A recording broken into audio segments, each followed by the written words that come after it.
Yun guys, turo ko sa inyo kung paano gumawa ng Vantage account as a beginner sa forex trading. So maganda ang Vantage para sa beginner kasi maliit lang ang spread nila. Just click yung link dun sa description below para makita nyo at madirect kayo sa portal natin. So itong Vantage guys, maganda to na gamitan to start your trading. So first, syempre, gagawa muna tayo ng demo account natin kasi for beginners, hindi tayo pwedeng mag-live account agad-agad. So, ito lang,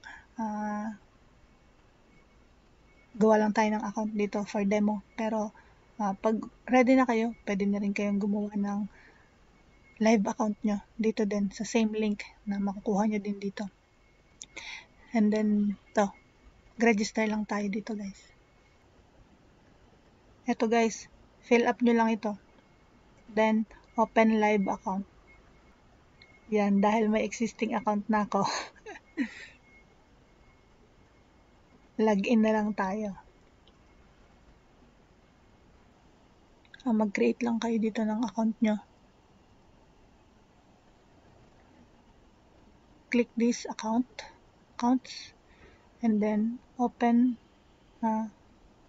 demo accounts. So, demo muna po tayo since beginners lang tayo. So, after naman, pag ready na kayo na mag-live account, yan, dito lang din kayo mag-login, then accounts, live accounts, yan na yan. Pero as of now, demo accounts po muna tayo.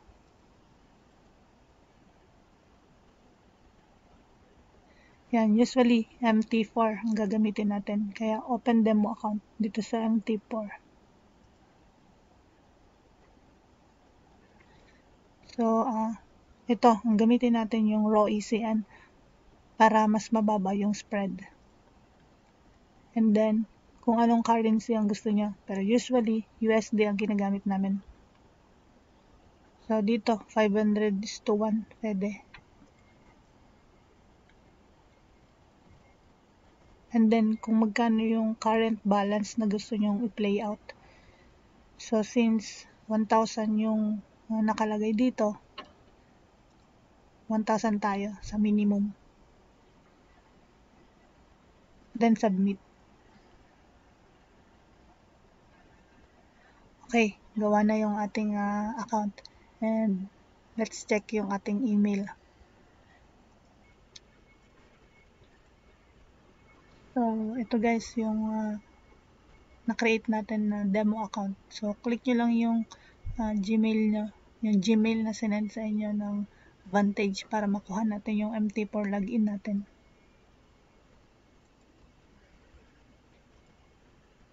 So, ito yun. Ito yung account na gagamitin natin. So, yan. Ang gagawin lang natin is i-download natin yung Vantage na platform. Ito yun. Please download and install the MT4 platform. So, pwede din kayo na pumunta sa cellphone ninyo at i-type nyo lang to kung meron na kayong MT4 doon. Kung wala pa, mag-download na lang din kayo sa cellphone. So, let's download.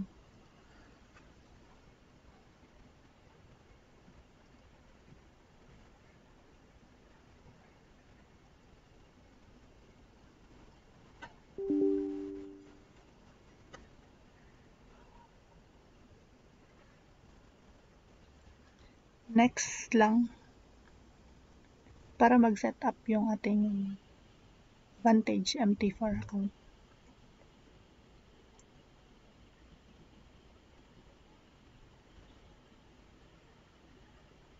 So, finish.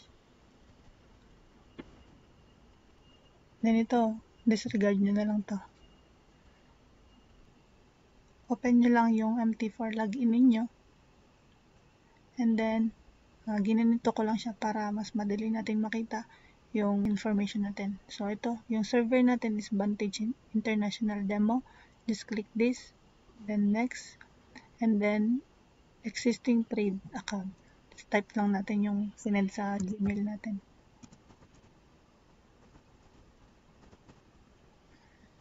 And then yung password itong nandito din sa Gmail. So, ganyan lang natin yan.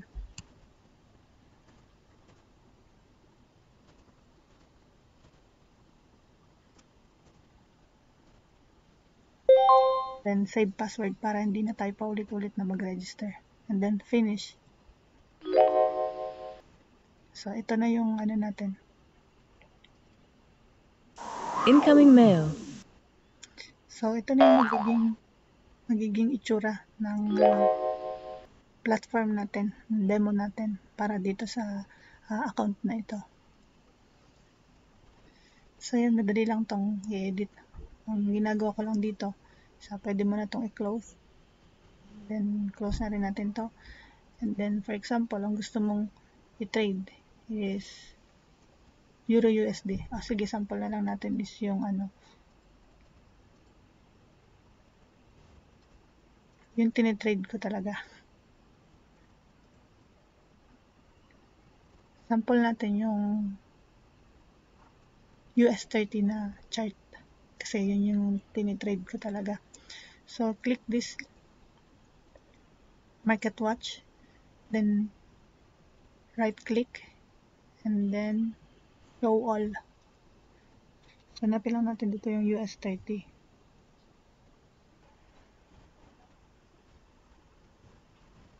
Guys, ito yung DJ30.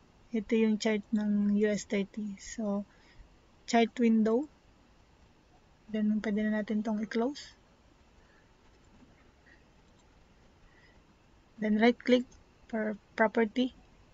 Ito, gusto ko na chini-change yung color para mas kaaya-aya sa mata ko. So, yan. Depende sa inyo kung gusto nyong baguhin yan. So, sa akin, gusto ko binabago yan. And then, candlestick lang tayo. Then, I like to add RSI indicator.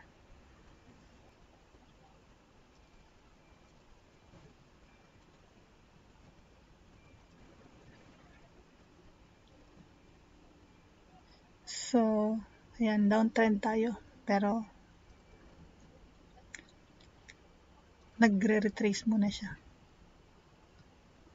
So, yun, depende sa risk appetite nyo, yung i-risk nyo. So, usually 0.5% to 1% ng account ninyo. So, since 1,000 yung account natin, ang practice na gagawin ninyo is risk management na din.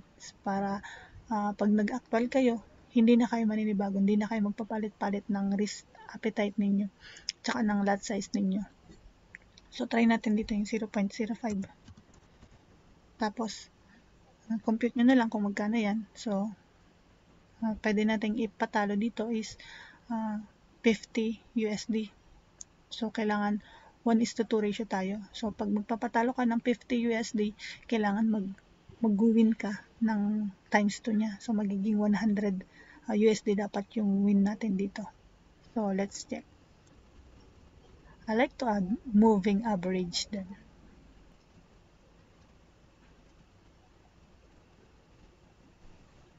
Ayan guys. So, uptrend pa tayo ngayon. So, try lang natin na i-trade to. Sample lang. Kasi, dapat maghintay pa tayo ng retracement. Pero, sample lang to. Equivalent ng lot size 1 ng DJ30 sa mga currencies is 0.01. So, dito, baka magtaka kayo kasi malaki. Maliit yung contract size niya. Kaya, kailangan 1. 1 yung minimum niya. So, ganyan lang guys. Paano mag-trade.